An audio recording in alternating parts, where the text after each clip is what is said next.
Bienvenue à l'Exponentialiste, une émission pour ceux qui veulent entrer dans leur destinée, qui veulent faire le plan de Dieu et qui veulent vivre une vie remplie et à fond pour le Seigneur. Bienvenue aujourd'hui, ici Luc Dumont. On va parler de comment devenir riche pour Dieu. On va regarder ensemble, reste jusqu'à la fin parce que je vais t'expliquer c'est quoi être riche devant Dieu. Juste avant, je vais t'offrir une formation gratuite qui s'appelle « Comment vivre une vie sur mesure pour toi ». J'ai créé cette formation dans l'objectif de t'aider à découvrir la vie extraordinaire que Dieu a prévue pour toi, qui est une vie qui prend en considération tout ce que tu es, tout ce que Dieu a prévu pour toi, et il est possible de vivre une vie qui est vraiment faite sur mesure pour chacun d'entre nous. Alors, le lien apparaît au bas de cette vidéo et tu peux avoir accès gratuitement à cette formation. Aujourd'hui, on veut parler de comment être riche pour Dieu. Si tu vas, par exemple, sur des chaînes comme YouTube et tu fais des recherches dans le moteur de recherche sur comment devenir riche, il y a des centaines de vidéos sur comment devenir riche. Pourquoi? Parce qu'il y a plein de gens qui font cette recherche, plein de gens qui veulent devenir riches. Mais aujourd'hui, je veux te parler de quelque chose d'encore plus grand.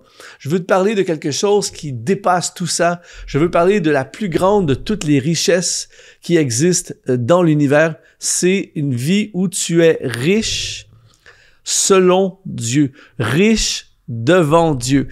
Et je vais te partager quelques principes qui vont te permettre de vivre. Tu peux commencer aujourd'hui à vivre cette vie, une vie où tu es riche devant Dieu. Et je peux t'assurer qu'il n'y a aucune richesse qui existe dans ce monde qui peut dépasser cette richesse. Alors, la première chose, si tu veux être riche devant Dieu, c'est consacrer ta vie à faire sa volonté à 100%.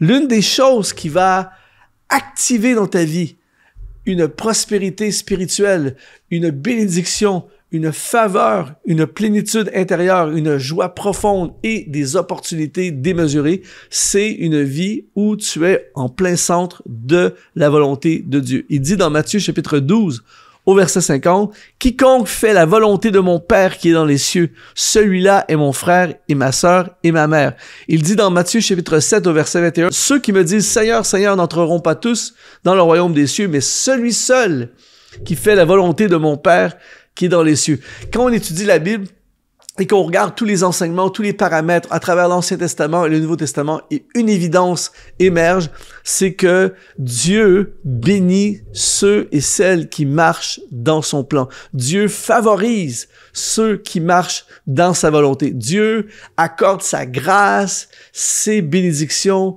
sa provision, les ressources, tout ce que tu peux imaginer à ceux et celles qui marchent dans sa volonté. Le problème, c'est que souvent, au début, lorsqu'on marche dans sa volonté, au début, c'est difficile. Au début, c'est même parfois terrifiant.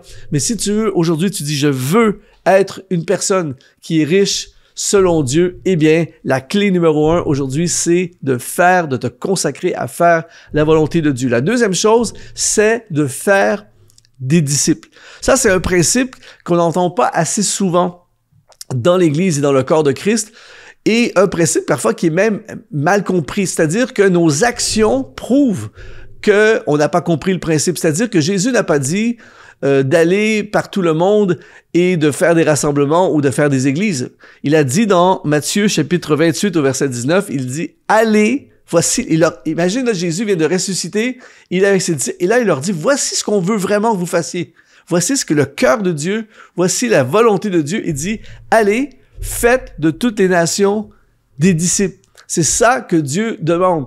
Il demande littéralement que toi et moi, on aille vers des gens, on aille vers la communauté, vers nos familles, vers le plus grand nombre de personnes possible. Et c'est ce qu'ils ont fait dans les livre des Actes. Ils sont partis et ils ont fait des disciples.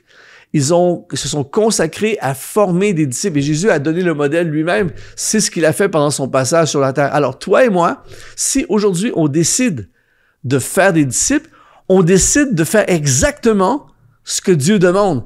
Et tu sais très bien comme moi que lorsqu'on décide et qu'on accepte et qu'on fait exactement ce que Dieu demande, eh bien, inévitablement, il va y avoir un ciel ouvert d'opportunités, de portes ouvertes, de bénédictions, de faveurs, de finances, de ressources, de personnes et toutes sortes de choses qui vont nous permettre d'accomplir et de vivre une vie riche. Parce que quand tu étudies les hommes et les femmes du Nouveau Testament, ceux qui étaient en mode faire des disciples, eh bien, ils ont expérimenté une grâce sur leur vie qui a dépassé tout ce qu'on peut imaginer. Alors aujourd'hui, toi et moi, on veut être riche devant Dieu, eh bien, ça veut dire qu'à partir de maintenant, on va commencer à faire des disciples. Qu'est-ce que ça veut dire encore plus concrètement?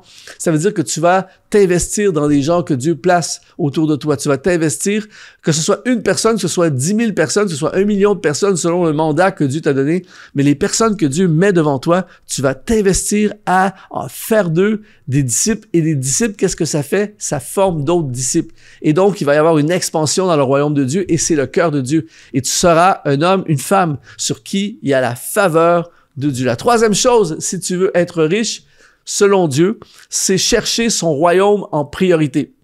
Il y a beaucoup de gens qui vont à l'église le dimanche.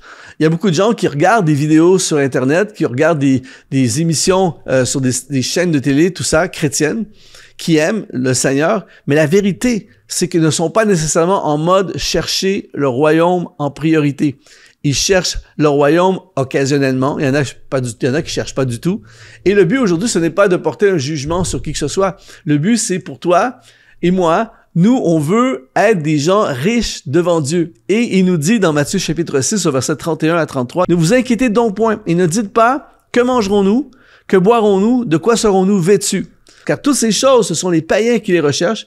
Votre Père céleste sait que vous en avez besoin. » Il dit, cherchez premièrement le royaume et la justice de Dieu et toutes ces choses vous seront données par-dessus. C'est d'une puissance absolument démesurée ce qu'on vient de lire. C'est-à-dire que la plupart des gens autour de nous, peut-être tes collègues de travail, les gens de ton entourage, même dans ta famille, cherchent ces choses. Ils cherchent des possessions matérielles. Ils cherchent à faire plus d'argent pour se payer une plus belle voiture.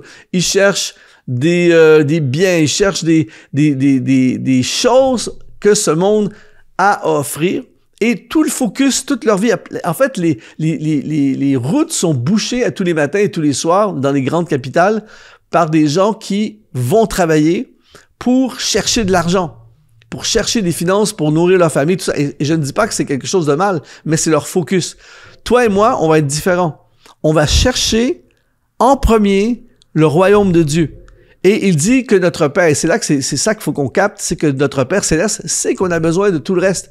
Alors, si on cherche le royaume, il va pas dire, ben, vous cherchez le royaume et débrouillez-vous pour le reste. Non, il sait qu'on en a besoin. Il sait que tu as besoin d'un toit pour vivre. Il sait que tu as besoin de nourrir ta famille.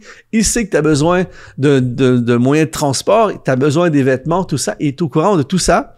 Mais il t'appelle à te consacrer, à chercher son royaume en priorité. Chercher tout ce qui a trait à son royaume. Et la bonne nouvelle, c'est que quand on fait ça, ben, tout le reste arrive. Et donc, si tu cherches le royaume, eh bien, tu seras riche devant Dieu. Tu seras quelqu'un dont l'avenir est pris en charge. Tu vas être certain de ne pas t'inquiéter pour ta retraite, pour ton avenir. Tu veux que ton avenir soit pris en charge? Cherche aujourd'hui. Consacre-toi aujourd'hui à chercher le royaume de Dieu, à te consacrer aux choses du royaume de Dieu, à faire avancer le royaume de Dieu et regarde bien comment Dieu, lui, va s'occuper de tout le reste. Les gens qui sont les plus riches devant Dieu, ce sont les gens qui cherchent le royaume de Dieu en priorité. La quatrième chose, c'est t'occuper des affaires de ton Père céleste.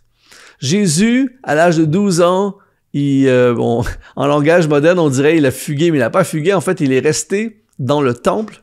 Et ses parents sont dans un état de panique, ils cherchent tout ça. Et dans Luc, chapitre 2, verset 49, il leur dit, « Pourquoi me cherchez-vous? Ne saviez-vous pas qu'il faut que je m'occupe des affaires de mon Père? » Ça, c'est un principe, mon ami, tellement puissant.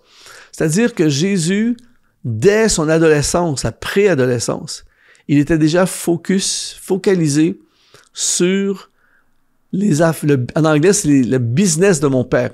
Il était focalisé sur le business de mon Père. Je veux m'adresser à toi qui es entrepreneur, peut-être en particulier aux entrepreneurs. Tu cherches des clients pour ton business. Tu cherches à faire avancer ton business et tout ça est très, très bien. Mais je veux te proposer quelque chose de supérieur qui va t'amener dans un niveau de richesse devant Dieu tellement plus grand. C'est occupe-toi en premier du business de ton Père céleste. Occupe-toi du business de ton Père, soit une contribution, soit une bénédiction, mets tes talents, tes connaissances, tes finances pour faire avancer le business de Papa Céleste, le royaume de Dieu, comme on l'a vu dans le point précédent. Et Dieu va non seulement bénir ton business, mais Dieu va t'accorder des grâces et va t'accorder des opportunités que tu peux même pas imaginer. En fait, le problème, c'est que nous, on cherche des opportunités et on a certaines opportunités, mais il y a plein d'opportunités qu'on manque. Et on ne sait même pas qu'on aurait pu les manquer puisqu'on les a manquées. Mais ceux qui cherchent et qui se consacrent en priorité au business de leur Père, de Papa Céleste, eh bien, eux vont vivre des opportunités incroyables et vont inévitablement devenir extrêmement riches devant Dieu parce que ils font une priorité des affaires de Papa Céleste. Et quand tu t'occupes des affaires de Papa Céleste, sois certain que lui va s'occuper de tes affaires. Plus tu vas t'occuper de ses affaires, plus il va s'occuper de tes affaires. La cinquième chose qui va amener et faire de toi une personne riche devant Dieu, c'est chercher la face de Dieu. Là, je parle de passer vraiment dans un niveau supérieur de recherche. Je ne parle pas de quelqu'un qui se lève le matin et qui prie avant son repas. Seigneur, bénis cette nourriture. Amen. Et c'est ça son temps de prière de la journée. Je parle vraiment de quelqu'un qui cherche la face de Dieu au niveau de 2 Chroniques, chapitre 7, verset 14. Il dit, « Si mon peuple, sur qui est invoqué mon nom, s'humilie, prie et cherche ma face, et s'il se détourne de ses mauvaises voies, je l'exaucerai des cieux, je lui pardonnerai son péché et je guérirai son pays. » En d'autres mots, ce qu'il dit, c'est que celui qui cherche vraiment sa face, il va y avoir une méga bénédiction. Un peuple qui cherche sa face va être un peuple qui va être exaucé, qui va être guéri, qui va être pardonné. Alors, imagine la richesse. Tu es exaucé par le Dieu de l'univers. Tu es pardonné de tous tes péchés. Il n'y a aucune richesse dans ce monde qui peut payer la facture de nos péchés. Et en plus, la guérison du cœur, du corps, tout ça, c'est énorme. Et la bonne nouvelle, c'est que c'est à notre portée. Et tout ce qu'il nous demande, c'est de chercher la face de Dieu. Tu veux être riche devant Dieu? Eh bien, à partir de demain matin, à partir de demain, commence à chercher la face de Dieu dans ta vie comme jamais auparavant. Je pense, au moment où je te dis ça, je pense à Daniel dans l'Ancien Testament. On dit que 3 fois par jour, il cherchait la face de Dieu. Il cherchait Dieu dans la prière. Et cet homme a été élevé à des sommets d'influence dans son pays, a été un instrument puissant de la part de Dieu. La 6e chose qui va te permettre d'être riche devant Dieu, c'est fais de l'Éternel tes délices. T'as pas idée à quel point ça va amener une bénédiction sur ta vie. On lit dans le psaume 37, verset 4, ça dit « Fais de l'Éternel tes délices et il te donnera ce que ton cœur désire. » Aujourd'hui, je te donne une clé pour avoir tout ce que ton cœur désire. Fais tout simplement de l'Éternel tes délices. Tout ce que ton cœur, t'imagines la richesse, tout ce que ton cœur désire. Mais fais de l'Éternel tes délices. Et si tu fais de l'Éternel tes délices, il est fort possible que ton cœur commence à désirer des nouvelles choses. Commence à désirer en fait ce que le cœur de Dieu veut. Mais ce que le cœur de Dieu veut, tu auras ce cœur et ça te sera accordé. Tu vas passer littéralement dans un niveau supérieur de richesse. Et dernièrement, si tu veux être riche devant Dieu, sers son royaume avec tes talents. 1 Pierre chapitre 4 verset 10, comme de bons dispensateurs des diverses grâces de Dieu, que chacun mette au service des autres le don qu'il a reçu. La vraie richesse, selon Dieu et devant Dieu, c'est de prendre les talents merveilleux que tu as reçus et de les mettre au service de son royaume. Je vais te servir, Seigneur, avec tout ce que j'ai reçu. Je les mets à ton service. Je t'assure, mon ami, à partir d'aujourd'hui, si tu appliques ces 7 principes, que tu les mets en pratique dans ta vie, regarde bien ta vie exploser de bénédictions, de fruits, d'abondance, d'opportunités, de faveurs. Et les gens vont te regarder et les gens vont dire « Wow, cette personne a vraiment quelque chose de spécial. » Et tu pourras dire « Je suis riche devant Dieu. » Si ça t'a parlé, si tu es inspiré, eh bien, je t'encourage à aller encore plus loin en rejoignant ma formation tout à fait gratuite qui s'appelle « Comment vivre une vie sur mesure pour toi ». Le lien apparaît au bas de ton écran en ce moment. Rejoins ce lien et tu rejoins tout à fait gratuitement une formation où je vais t'enseigner des principes absolument extraordinaires pour amener ta vie dans une dimension encore plus grande. Ici Luc Dumont, sois exponentialisé.